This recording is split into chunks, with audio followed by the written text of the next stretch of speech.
I often see a lot of people who don't like women in leadership. There's a lot of, this is going to be a little bit of a controversy here, so bear with me. But women in leadership is somewhat of a controversy in the religious world. And what I know to be true is that when God equips you with something, He calls you to do it. It doesn't matter what anybody else says. And a lot of the times that religious thing is um, mutated and twisted around, just like the enemy loves to do with everything. He does it with this too, because if God planted inside of me leadership, then He's going to expect me to use that. I was entrusted with leadership as a gift. I was entrusted with pastor/shepherd as a gift, and wisdom, all these things as gifts that He entrusted me with. And if I don't use them to the best of my ability, then I'm not being obedient, and I'm not, you know, doing what I was set out to do. So I know for a fact that women can be powerful in leadership. We need women in leadership. We need to hear from other women who have been where we are and have come through onto the other side. And I think that it's the work of the enemy to keep women silent, because we have wonderful, amazing things to bring to the table. We are equipped just as much as anybody else to do the thing. And it's really cool because Jesus often broke the rules as far as the Pharisees were concerned and the religion side was concerned. And He sat with women and He built them up and He showed them how beautiful they are.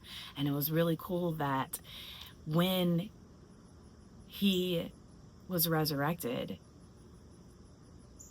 a woman was the first one to see Him. A woman.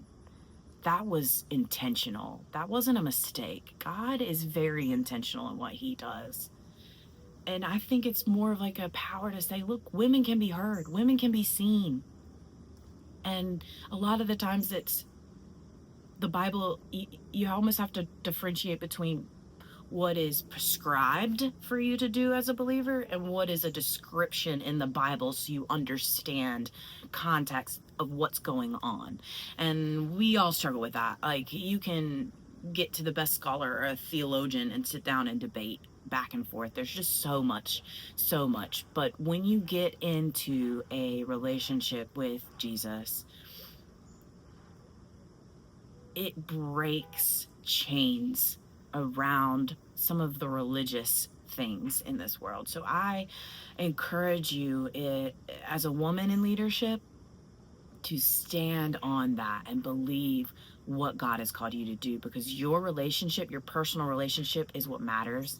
And that's how you're going to do the thing that He has called you to do.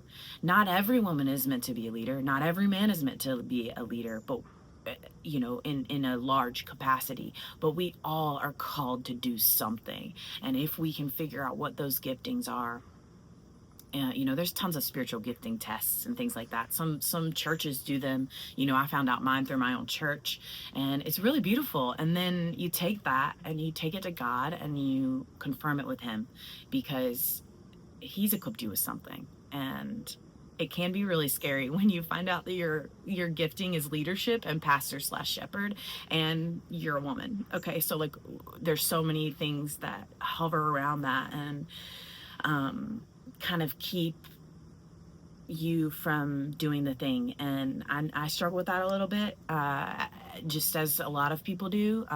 You can come under a lot of scrutiny, but you have to just trust in what God's called you to do and make sure that you vet it against what He's saying and that personal relationship that you have with Him. And in the Rooted Soul with Kelsey, I help people in leadership roles uproot the things that hold them back so that they can charge premium prices for the full value of the work they do. And the reason that I have tailored my business to leaders and businesses is because I see there is a gap. A lot of times we see that, you know, or we think that if something's going wrong in our business, that it's something external we need to change, when a lot of the times it's internal. It's what's going on inside and the things that we believe that actually do the work to change. And when someone, a leader, a business owner, does the work inside of them to uproot those things, it's a ripple effect through their life, through the people that they are leading, through their businesses and their employees and all these things. So when you uproot that and then you can step in and charge for the full value, that creates more wealth, and that moves, it moves through the world, and you want it to move through the world. That's how we further the kingdom. We can't further the kingdom if we're sitting there, stressed and holding everything in and wondering, why is it not working for me? Why is this business not this and that? When it's really a lot that's going on inside. And that's the transformation that's lasting for their entire household, not just their business, for everything in their life. Those limiting beliefs transfer over from different things. So if you think that it's not showing up in your business, I'm telling you it is. That's exactly what it is. And when we uproot that, we can be a healing balm into the world. We can start actually using our wealth and influence and leadership to empower others and to bring other people into the kingdom of God. And that is where my heart is, because there are so many people out there who start these beautiful, amazing businesses, and they're lacking a little bit. They're lacking something, and they can't figure out why something's not working. And oftentimes it's just it's in here. And